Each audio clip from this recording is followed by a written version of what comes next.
검찰이 손혜원 의원을 불구속 기소했습니다. 목포시청 관계자에게 보안 자료를 취득한 뒤에 이를 이용해서 지인들로 하여금 부동산을 사들인 혐의를 받고 있는데요. 손혜원 의원은 수사 결과를 납득할 수 없다면서 반발하고 있습니다.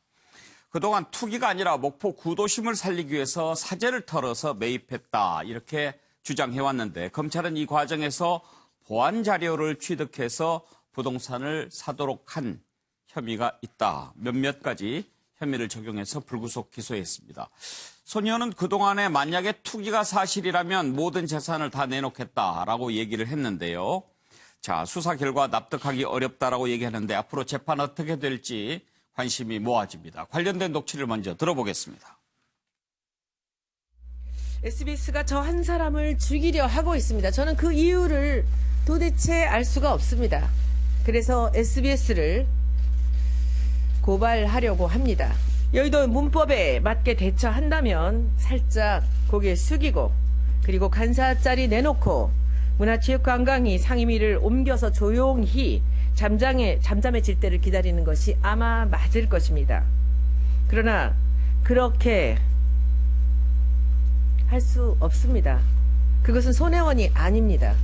제가 0.001%라도 검찰 조사를 통해 그런 사실이 밝혀진다면 그 자리에서 저는 국회의원직을 내려놓겠습니다.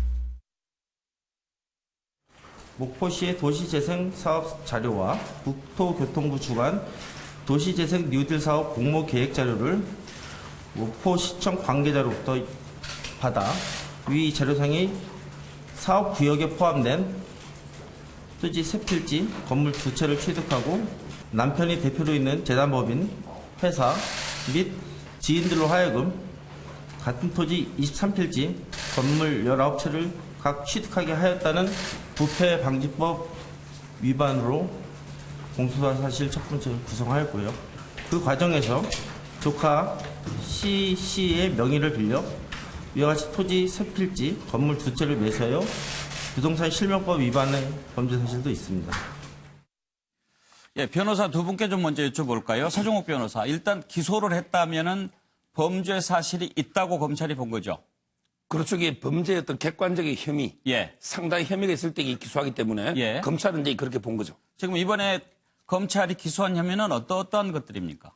일단 이제 손혜원 의원은요, 이분은 이제 그 부패 방지 있잖아요. 예. 이 법하고요. 그다음에 부동산 실명법 있죠. 차명 이렇게 됐고, 예. 그다음에 보좌관은 여기에 플러스 공무상의 비밀 누설이 하나 있고요. 예. 그리고 이제 이거 소개시켜준 사람 있잖아요. 그 사람에게 절도 혐의까지 추가된 이런 사안입니다. 대체로 보면 상당히 좀 관심을 많이 모았던 사안 같은 경우에 검찰이 이렇게 조사를 하고 구속영장 신청하고 이런 절차를 거치잖아요. 근데 이번에 불구속으로 바로 기소한 이유가 특별히 있을까요? 그게 바로 제가 판넬의 마지막 줄에 적은 건데요. 예. 한마디로 이 검찰이 정권의 실세 권력의 눈치를 봤다. 손혜원은 게 김정숙 여사 동기 아닙니까? 고등학교. 그리고 이게 여당의 실세였죠. 지금 이게 무소속이지만 이런 게 권력 눈치 보기예요. 대표적으로 이게 그 공무상 비밀 누설이 있죠. 정호성 비서관 기억나죠? 이분에게 연설문 14개 유출했다 해서 실형 1년 6개월 받았습니다. 근데 손혜원 보좌관은 공무상 비밀 누설인데 왜 구속이 안 됩니까? 또 이게 소개시킨 사람은 절도까지 했어요. 어떻게 공용 서류를 절도까지 해서 투기했는데 이게 왜 불구속입니까? 따라서 이게 저는 도저히 그 불구속 수사는 검찰이 권력 눈치 보기다. 이래 보는 거죠. 서정욱 변호사 보시기에는 구속 사안이라고 생각하십니까? 정호성 비서관은 이게 연설문 14개로 이게 1년 6개월 실형받았다니까요. 공무상의 비밀 누설이 무거운 죄입니다. 근데 보안 자료를 가지고 이게 투기를 해서 사리 사욕을 취하는 거 아닙니까? 검찰의 발표에 의하면. 예. 근데 이게 왜 불구속이 됩니까? 투기 혐의도 지금 적용이 돼 있습니까? 결국은 이제 부패방지법이라는 게 예. 그런 게 혐의고요. 예. 그다음에 부동산 실명법도 있죠. 차명. 이것도 이게 가벼운 죄는 아니에요. 윤기찬 변호사는 어떻게 생각하십니까? 예, 사실은 이제 중한 것 같고요. 예. 또 하나는 뭐냐면 여러 가지 흐름 중에서 한 부분만 딱 잘라서 기소를 했다는 느낌을 받는 건데 물론 입증의 어려움이 있을 수도 있는데요. 예를 들면 지금 손혜원 의원이 이 검찰의 기소 내용을 감추려 보면 어쨌든 목포시의 도시재생 사업 관련해서 도와주겠다라고 하면서 협의 과정에서 관련 사업계획안, 사업 구역이 포함되어 있는 어디를 사업구역을 할지 구역에 포함되어 있는 사업계획안을 받아서 거기에 집중적으로 이제 매입을 했다는 겁니다. 매입하는 과정이 차명이든 아니든 상관없이 따라서 이제 공무원이 자기 직무 수행 과정에서 얻게 된 비밀을 이용해서 재산적 이득을 취했다. 요게 이제 기소 내용이고요. 나머지 이제 뭐 차명으로 매입하고 관련자들이 관련 사업계획안을 절취하고 이런 부분은 좀 부차적인 문제 같고 그런데 문제는 뭐냐면 4월 달에 공약으로 일단 이게 나옵니다. 공약으로. 그리고 도와주겠다고 했다는 것은 그에 목포가 또 해당 도시재생사업 구역으로 또 선정이 돼요. 이런 전반적인 과정에 대한 수사가 됐는지에 대한 검토가 좀 필요할 것 같은데 그중에서도 확실한 부분 목포시로부터 사업계획안을 받아서 그걸 활용해가지고 재산적 가치 있는 행위를 했다. 이 부분만 지금 기소된 거거든요. 예. 그래서 제가 볼 때는 전반적 흐름을 보면은 사실은 더 수사할 필요성이 있는 것도 있고 예. 만약에 그게 없다 하더라도 이것만 보더라도 사실은 굉장히 죄질이 좋다고 볼 수는 없는 거거든요. 예. 제가 이게 마무리하면요. 제가 예. 적은 거. 예. 저는 이제 손혜원 의원이 본인에게 한 약속을 지켜야 돼요. 처음에 본인이 뭐라 했냐면 검찰에서 수사해서 이게 밝혀지면 의원직을 이게 사퇴하겠다. 이렇게 약속했단 말이에요. 근데 지금은 검찰에서 밝혀졌잖아요. 기소했으니까. 근데 지금은 검찰 탓을 하면서 이제 법원에 가서 진실을 밝히겠다. 또 이러거든요. 또 이게 법원에 가서 또 이게 유죄가 되면 그럼 이게 법원도 또 적폐 판사가 하는 거 못 믿겠다. 또 이럴 겁니까?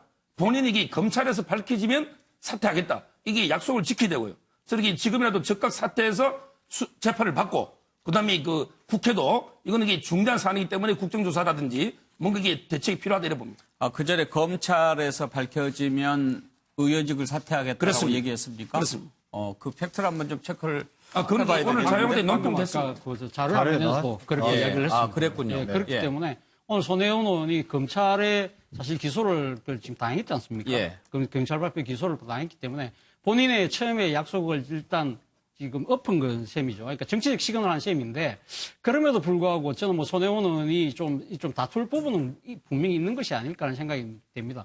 제가 손혜원 의원의 그 이름을 좀 한자로 조금 풀게 해봤는데요. 오늘, 예. 그러니까 지금 손해를 끼쳤다는 것이 이 검찰의 판단이잖아요. 예. 손해가 지금 목포시의 또 그러니까 비공개 도시계획 자료를 미리 입수해서 지금 부동산 14건을 지금 취득했다는 것이거든요. 예. 그것은 그러니까 순수한 이 지금 이 부동산 투자자들 또 더 나아가서는 목포시의 개발 차원에서 보면 상당한 손해를 끼쳤다고 보는 것인데 예. 손혜원 의원은 그럼에도 불구하고 자신은 목포시를 위한 여러 가지 이 도움을 주려는 행위를 했다고 지금 주장을 하고 있는데 그 중에서 혜택을 하나가 줬다. 예를 들면 지금 자신이 지금 목포에 지금 소유하고 있는 부동산 중에 이 지금 검찰 수사에서 밝혀진 거에 보면 이 목포시 도시계획을 받기 전에 미리 구입한 부동산이 있다는 것이죠. 그거는 선의로 그런 부동산을 취득했다는 이야기일 수도 있다. 또 하나는 지금 검찰이 차명으로 지금 조카가 지금 구입한 부동산 중에서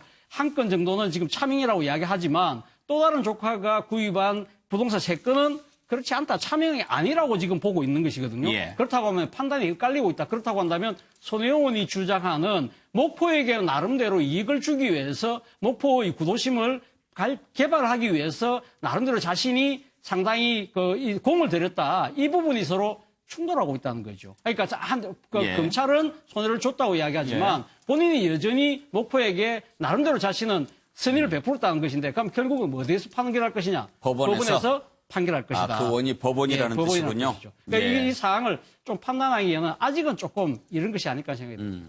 손혜원 이름을 또 저렇게 푸셨군요.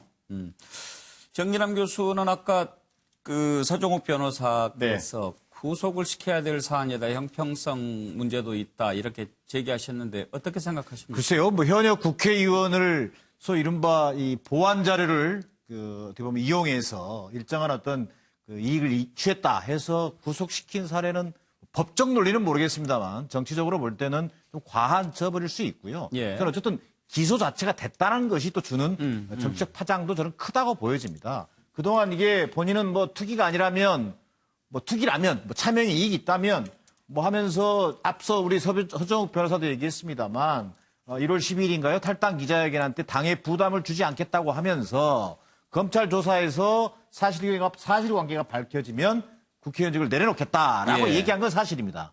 자, 그럼 이제 와서는 또 뭐라고 얘기할 건지. 딱 검찰 수사가 좀 약간 어정쩡하고 뭔가 좀 이렇게 뭐라겠습니까? 좀 짜집기 된 느낌으로 이렇게 또 이제 불만을 표시했더라고요.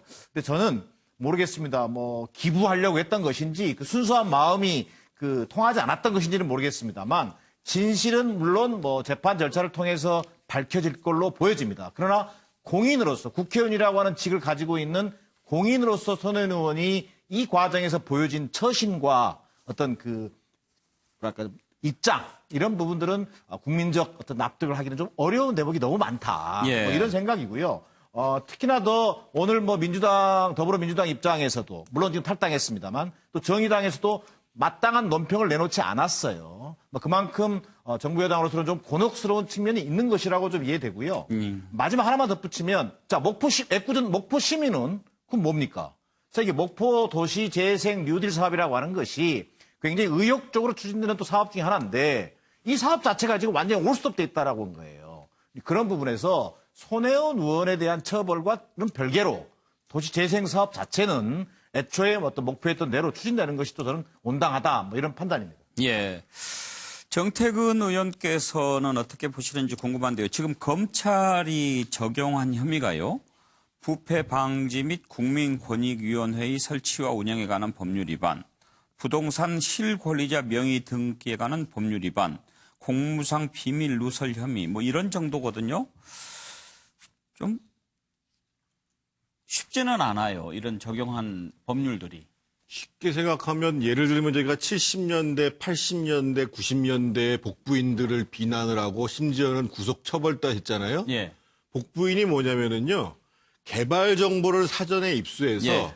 그것을 바탕으로 해서 개발하는데 더 잘 될 것 같으니까 집도 사고 논도 사고 밭도 산 사람들이 복부인들입니다. 예. 오늘 기소 내용 보면은 그런 내용이잖아요. 이게 그런 법입니까? 그렇죠. 그래서 저는 근데 오늘 말씀하시는데 예. 아니 손혜원 의원이 사퇴를 하실 거라고 생각을 하시고다 말씀하신 건가요? 아니 손혜원 의원이 공인으로서의 처신이 어찌해야 되는지를 아시는 분이었으면 어떻게 저렇게 대응을 해요? 누가 봐도 SBS 한 방송사의 보도는 충분히 보도할 만한 내용이고 의혹을 가질 만한 내용인데 그걸 가지고 자기는 아까 나오잖아요. 0.001%도 잘못한 게 없어서 보도한 방송사를 고발했다고 얘기를 하잖아요. 고소했다고 얘기를 하잖아요. 저분한테 저분이 저기 나와가지고 내가 수사해서 차명부동산이 밝혀지면 사퇴할 거다 얘기한 얘기를 믿은 게 잘못이라는 거예요. 믿은 게. 그런데 문제는 뭐냐. 저분은 0.001이라고 얘기했지만 이미 기소가 되는 순간 50%의 현실화됐습니다. 그 사람이 잘못이. 예. 그리고 본인은 뭐 기부 얘기하는데 유죄로 판결 나오면 기부가 될 것이 아니라 몰수가 돼야 됩니다. 그래서 저는 꼭 이 얘기를 드리고 싶어요.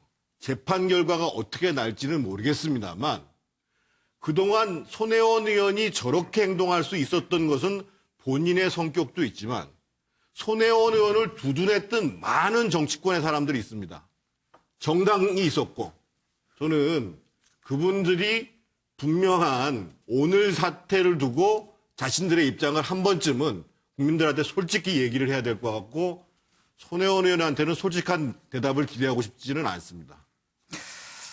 예, 손혜원 의원이 그 전에 했던 발언이 궁금한데 한번 잠깐 들어볼까요?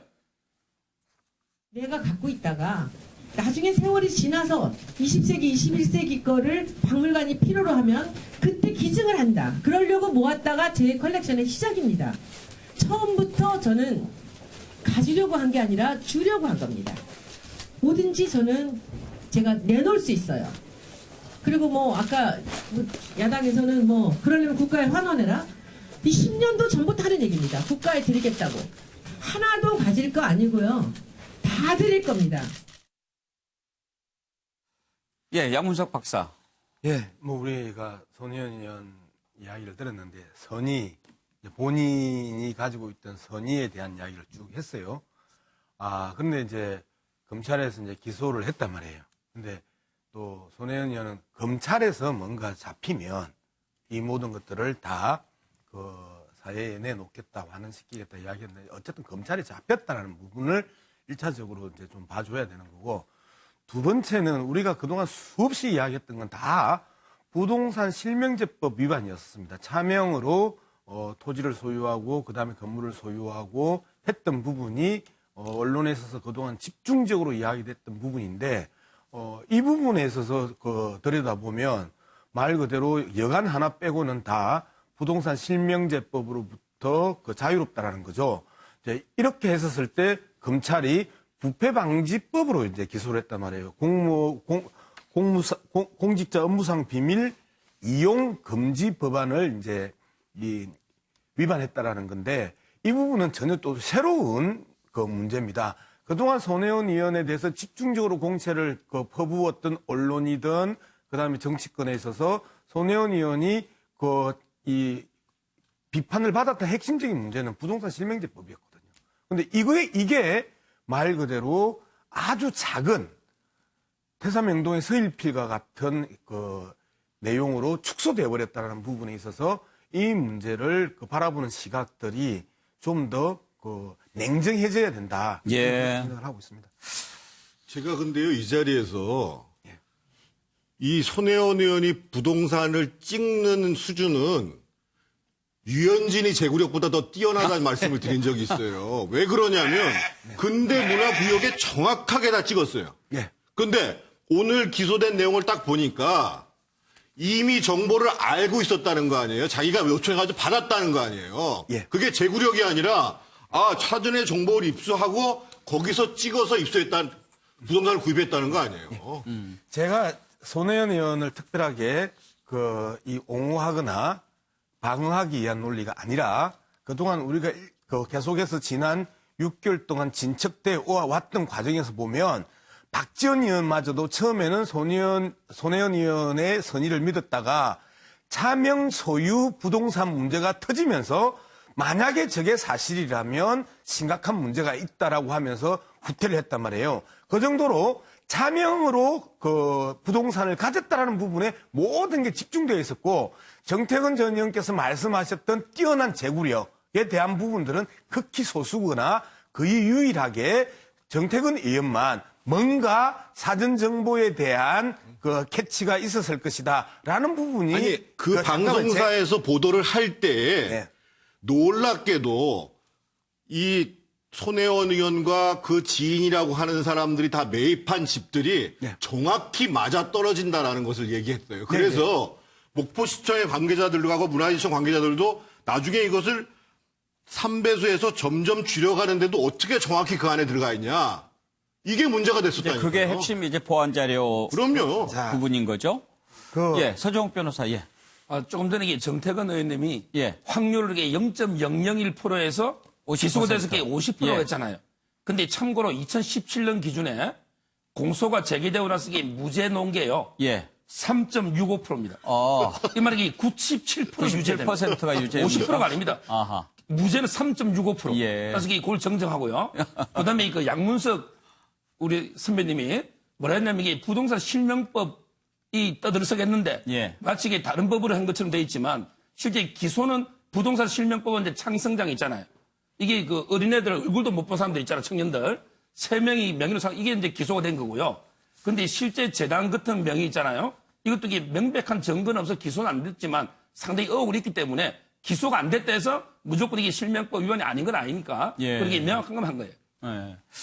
그런데 본인은 내가 이익을 취하려고 했던 것이 아니고 벌어서 나눠주려고 했던 것이다라고 했는데 만약에 그랬는데도 저렇게 벌을 주려고 한다면 억울할 수도 있겠어요. 바로 그 때문에 오늘도 본인이 페이스북에 자신의 그러니까 지금 선의를 강조하는 예. 글을 올린 거 아닙니까? 그래서 제가 아까 말씀드렸습니다만은 저는 지금 검찰 기소 단계에서 본인이 그러니까 지금 밝혀지면 원직 내려놓는다 부분은 적극 시근을 했지만 그러나 법원에서 만약 최종적으로 이렇게 결론이 났을 경우에는 원직뿐만 아니라 아까 우리 정태근 의원 말씀하신 것처럼 기부가 아니라 이제 몰수까지 각오를 해야 예. 되겠죠. 그런데 일반적으로 상식이라고 하는 게 있지 않습니까? 그런데 이렇게 부동산을 사가지고 이익을 남겨서 그것을 기부를 하려고 부동산을 샀다는 분들은 그렇게 많지 않죠. 근데 저분이 문화사업에 굉장히 밝은 분이잖아요. 그리고 이제 본인이 브랜드 건축에 대한 것도 있고 디자인에 대한 것도 있고 그러면 누구나 예를 들면 저렇게 목포 구도심을 발전시키는 사업이면 굉장히 공적 사업이고 처음부터 그러면 나도 돈을 이만큼 낼 테니까 우리 사회적 펀드를 마련해가지고 그랬더라면 거기서 그 재단의 이름으로 매입해서 진행을 하자. 충분히 이렇게 할 수 있고 그런 것들을 아시는 분이세요. 그러니까 처음에 보도한 언론사를 비롯해서 많은 언론사가 달라붙었던 이유가 누가 봐도 이건 상식적으로 납득이 잘 안 간다. 이렇게 예. 된 거죠. 은인 자중하던 윤기찬 변호사가 한 말씀 하겠다고. 저는 이 사안에서 좀 납득이 안 되는 부분이 지금 이제 그 목포시의 공무원 이 자료를 건네줬던 공식적으로 건네준 거였거든요. 도와준다라는 손혜원 의원의 말을 듣고 공식적으로 건네준 거기 때문에 이분은 공무상 비밀 누설로 기소가 안 된 걸로 알고 있어요. 그렇다면 어떻게 도와서 그 자료 받아서 본인이 이제 부동산 사는 건 사는 거고 어떻게 도왔는지 손혜원 의원이 이 부분도 사실은 검찰 수사 과정에서 분명히 언급이 됐을 텐데 이 부분이 오히려 더 파장이 크지 않을까. 그러니까 뭐 차명이냐 아니냐 이 부분은 사실은 부차적인 문제 같아요. 아까 크로스포인트 문화재단 같은 경우에는 손혜원 의원의 남편분이 사실상 거기에 경영을 하고 있거든요. 그런데 문화재단의 정관에 보면 나중에 재단이 해체될 때 소유재산의 귀속에 관한 정관 규정이 있을 거예요. 이 정관, 그러니까 문화재단의 해체 시에 그 해당 소유권이 재산에 대한 소유권이 개인한테 올 수도 있는 거거든요. 이런 여러 가지 면을 볼 때는 차명이냐 아니냐보다는 어떤 방식으로 어떻게 관여해서 어떻게 행위를 했는지 이 부분이 사실은 죄질 결정에 더 큰 요소다 이렇게 생각합니다. 예. 저는 이 손혜원 의원 사건과 관련해서 우리가 지금 그러니까 중앙의 언론들 보도가 위주로 해서 우리가 이야기들을 많이 하고 있는데요.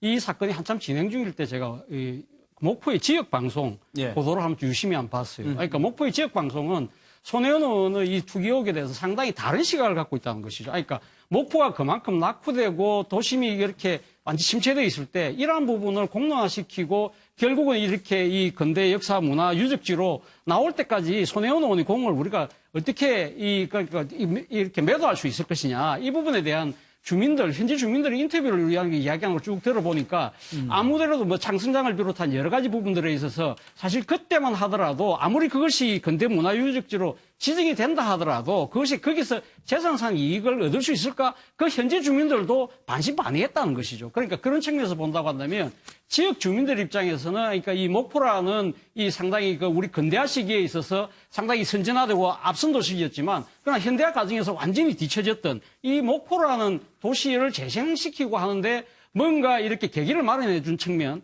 그런 측면에 대해서는 이 지역민들의 생각은 다르다는 것이죠. 그렇기 때문에 저는 이 부분을 지금 여기서 단정 짓기는 상당히 좀 어렵지 예, 않을까. 예. 결국은 법원에 가서 결국은 최종 심판이 예. 내려져야 되지 않을까 생각을 해봅니다. 예. 저희가 이 문제를 처음에 다룰 때도 선의냐 아니냐 그리고 선의로 이루어진 일이라면 과연 비판할 만한 일인가 이런 부분이 논점이었는데 아무튼 이제 검찰이 기소를 했으니까요. 법원에서 또 진실이 가려지겠죠. 한번 결과를 지켜보도록 하겠습니다.